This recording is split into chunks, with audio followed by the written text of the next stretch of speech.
வணக்க மக்களே, welcome to the venture show. இன்னைக்கு ஷோல நம்ம பார்க்க போகிறது ரோந்த் அப்படின்ற மலையாள மூவியோட ரிவ்யூ. இந்த படத்தில் ரோஷன் மேத்யூ, திலீஷ் போத்தன் மற்றும் பலர் நடிச்சிருக்காங்க. இந்த படத்தை ஷாஹி கபீர் அப்படின்றவர் தான் டைரக்ட் பண்ணியிருக்காரு. இவர் வேற யாருமே இல்லை, நயட்டு, ஜோசப் போன்ற படங்களோட ரைட்டர் தான்.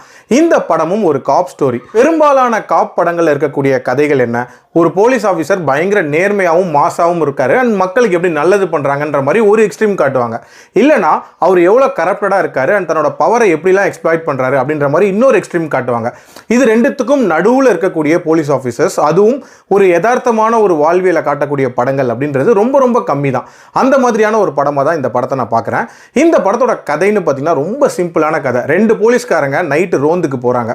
போகிற இடத்துல என்னென்ன மாதிரியான சம்பவங்கள் நடக்குது, அதுக்கு இவங்க எப்படி ரியாக்ட் பண்ணுறாங்க அண்ட் அதை கனெக்ட் பண்ணக்கூடிய அந்த பெரிய சம்பவம் என்ன, டுவர்ட்ஸ் எண்ட் இவங்களுக்கு என்ன ஆகுதுன்ற மாதிரி நிறைய விஷயங்களை சொல்லக்கூடிய ஒரு படம் தான் இந்த படம். எனக்கு ஷாயியோட ரைட்டிங்கில் வந்த அந்த நயட்டு படம் இருக்குல்ல, ஒரு நல்ல ஒரு இம்பாக்டை கிரியேட் பண்ண ஒரு படம், ஒன் ஆஃப் மை ஃபேவரட் அப்படின்னு சொல்லுவேன். ஸோ அந்த மாதிரியான ஒரு இம்பாக்டை எதிர்பார்த்து தான் இந்த படத்துக்கு நான் போனேன்.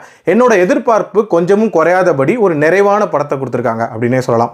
இந்த ரெண்டு பேர் போகக்கூடிய அந்த ரோந்து இருக்குல்ல, அந்த ரோந்தே கிட்டத்தட்ட ஒரு ஜேர்னி மாதிரி தான். அந்த ஜேர்னியில் நம்மளும் சேர்ந்து ட்ராவல் பண்ணுற மாதிரி இருக்கும் அண்ட் ஒரு வித்தியாசமான கேசஸ் வரும். அந்த கேஸுக்கு இவங்க எப்படி ரியாக்ட் பண்ண போகிறாங்க அப்படின்ற ஒரு எதிர்பார்ப்பு இருந்துகிட்டே இருக்கும்.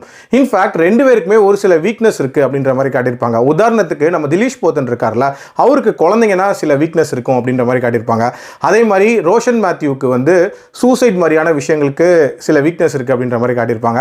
ஸோ இந்த விஷயங்களை அவங்க எப்படி ஹேண்டில் பண்ணுறாங்க அப்படின்றதையும் ரொம்ப நீட்டாக காட்டியிருப்பாங்க.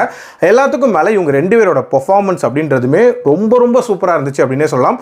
அதிலும் குறிப்பாக திலீஷ் போத்தன் ஒரு யதார்த்தமான போலீஸ் ஆஃபீஸராக நெளிவு சுழிவோட சில விஷயங்களை ஹேண்டில் பண்ணுறது அப்படின்றதுமே ரொம்ப பிரமாதமாக இருந்துச்சு. விஷுவலாகவும் இந்த படம் பயங்கர ஸ்டன்னிங். ஆக்சுவலாக இதில் காட்டக்கூடிய லொக்கேஷனே ஒரு விதமான ஹாண்டடான ஒரு ஃபீல் கொடுக்கும் அப்படின்னே சொல்லலாம்.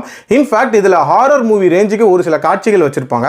உண்மையிலே அதுவும் நீட்டாக இருந்துச்சு. எல்லாத்துக்கும் மேலே இந்த படத்தோட கிளைமேக்ஸ், போலீஸ்னாலே நம்ம பயங்கர பவர்ஃபுல்லாக தானே யோசிப்போம்.